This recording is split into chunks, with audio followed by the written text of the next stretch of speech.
आज हम पढ़ जा रहे हैं NCERT मैथ्स 12th क्लास अध्याय 2 प्रतिलोम त्रिकोणमिति। प्रतिलोम त्रिकोणमिति में आपने 11th क्लास में त्रिकोणमिति पढ़ा होगा। त्रिकोणमिति का ही व्युत्क्रम है प्रतिलोम त्रिकोणमिति। सबसे सरल चैप्टर है, हम बहुत ही जल्दी समझ में आ जाता है और परीक्षा में कम से कम 5 अंक का एक क्वेश्चन आता है। मुख्य मान याद करना है तो जैसे दिया है आपका पहला साइन इनवर्स -1/2।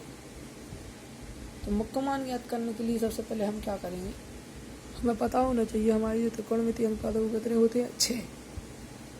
6 त्रिकोणमिति अनुपातों में से पहला होता है हमारा साइन इनवर्स। तो साइन इनवर्स तो साइन थीटा का मान जो होता है वो -π/2 और +π/2 के बीच में होता है। दूसरा आपका होता है कोसेक इनवर्स। तो कोसेक इनवर्स जो साइन का व्युत्क्रम है उसका मान भी आपका -π/2 से +π/2 के बीच में होता है। तीसरा आता है आपका टेन इनवर्स।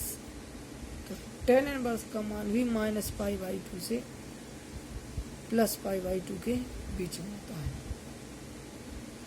फिर आता है कॉस इनवर्स। कॉस का मान भी आपका 0 से पाई के बीच में होता है। सेक इनवर्स तो सेक का मान भी आपका 0 से पाई के बीच में होता है और -π/2। और कॉट इनवर्स एक्स का मान भी आपका 0 और पाई के बीच में होता है। ये मान आपको याद होने चाहिए। पहला है साइन इनवर्स, फिर से हम बता दें। साइन इनवर्स एक्स का मान है -π/2 से +π/2 के बीच में। कोसेक इनवर्स एक्स का मान है -π/2 से +π/2 के बीच में। ऐसे टेन इनवर्स एक्स का मान है -π/2 से +π/2 के बीच में। कोस इनवर्स एक्स का मान है 0 और पाई के बीच में होता है। सेक इनवर्स एक्स का मान 0 और पाई के बीच में होता है। कॉट इनवर्स एक्स का मान 0 और पाई के बीच में होता है। अब यदि ये मान आपको पता होंगे तो ही हम इस क्वेश्चनों को हल कर पाएंगे। इनके ग्राफ भी होते हैं, ग्राफ के माध्यम से हम बाद में समझेंगे। अभी कम समय होने के कारण हम इसको हल करने की कोशिश करें। जैसे आपको क्वेश्चन दिया है साइन इनवर्स -1/2, इसको हल करने के लिए हम सबसे पहले मान लेते हैं कि माना कि y बराबर साइन इनवर्स -1/2 और इसका आप पक्षांतर कर दोगे तो हो जाएगा साइन बाय बराबर हो जाएगा -1/2। अब आपको पता होगा साइन बाय -1/2 साइन में किसका मान होता है। तो आपने देखा होगा साइन 30 का मान होता है 1/3। तो हम इधर लिख सकते हैं साइन -π/6। चूँकि साइन साइन आपस में रेसिप्रोकल है तो बाय का मान हो जाएगा आपका π/6 जो कहलाएगा आपका 6 3 18 मतलब 30, जो -π/2 और +π/2 के बीच में है। तो हम लिख सकते हैं चूँकि साइन थीटा का मुख्य मान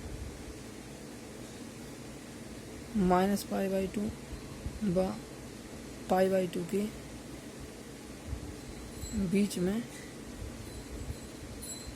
होता है। तो इसका मुख्य ऋण है तो ऋण लगा दें। तो बाय का मतलब साइन इनवर्स का मुख्य मान कितना आ जाएगा, बाय बराबर -π/6। इसी प्रकार अब आपका दूसरा क्वेश्चन है बाय बराबर कोस इनवर्स वर्गमूल 3/2। तो हम इसका कोस को लाएंगे तो जो हो जाएगा कोस पाई बराबर हो जाएगा वर्गमूल 3/2। तो cos बाय बराबर हो जाएगा आपका वर्गमूल 3/2 किसका मान होता है? cos 30 का। तो हम इसको लिख सकते हैं π/6। cos बाय बराबर cos π/6।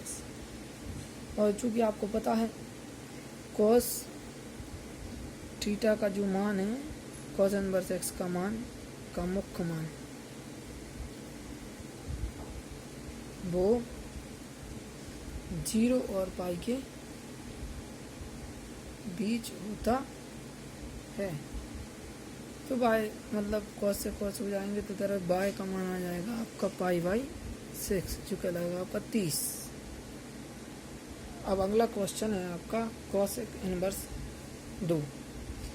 इसमें फिर भी हम मान लेंगे माना बाय बराबर cos इनवर्स 2, पक्षांतर करोगे तो हो जाएगा cos बाय बराबर 2। cos बाय बराबर 2 कहलाएगा आपका काय का मान cos π/6। आपको पता होगा साइन का होता है, साइन 30 का मान होता है 1/2। तो साइन 30 का मान यदि 1/2 है तो cos 30 का मान हो जाएगा 2। इसी प्रकार इसको हम लिख सकते हैं π/6। और चूँकि आपको पता है cos इनवर्स x का मुख्य मान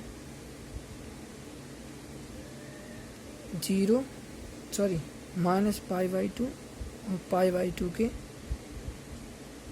बीच होता है, जो है बाई मतलब 30 है, 30 90 -90 और +90 के बीच में है। तो बाय बराबर आ जाएगा आपका π/6। अब आपका चौथा क्वेश्चन है बाय बराबर tan इनवर्स वर्गमूल 3। तो फिर इधर tan को आप इस साल लाओगे तो जो आएगा tan बाय बराबर माइनस वर्गमूल 3 tan बाय माइनस वर्गमूल 3 किसका मान होता है? तो वर्गमूल 3 साइन 60 का मान होता है। तो हम इसको ऐसा लिख सकते हैं tan -π/3। अब चूँकि आप देख रहा हूँ -π/3 है तो अपन को चूँकि पता है tan इनवर्स का मान मुख्य मान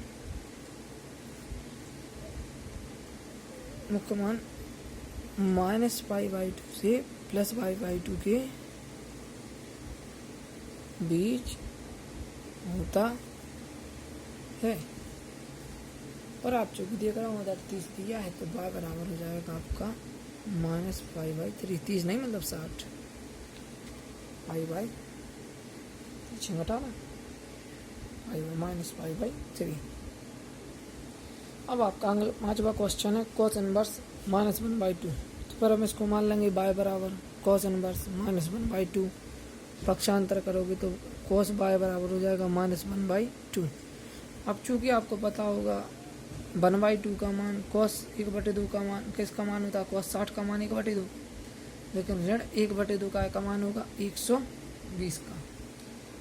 जब 120 का होगा -1/2 और 60 का मान होगा 1/2। तो अब आप चूँकि जानते हैं cos इनवर्स का मुख्य मान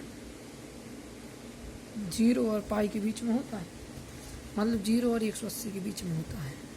तो अब इधर इसको हम π/3 नहीं लिख सकते हैं। अब इसका आंसर आएगा 2π/3। तो cos बाय बराबर हो जाएगा cos 2π/3। तो बाय बराबर हो जाएगा आपका 2π/3।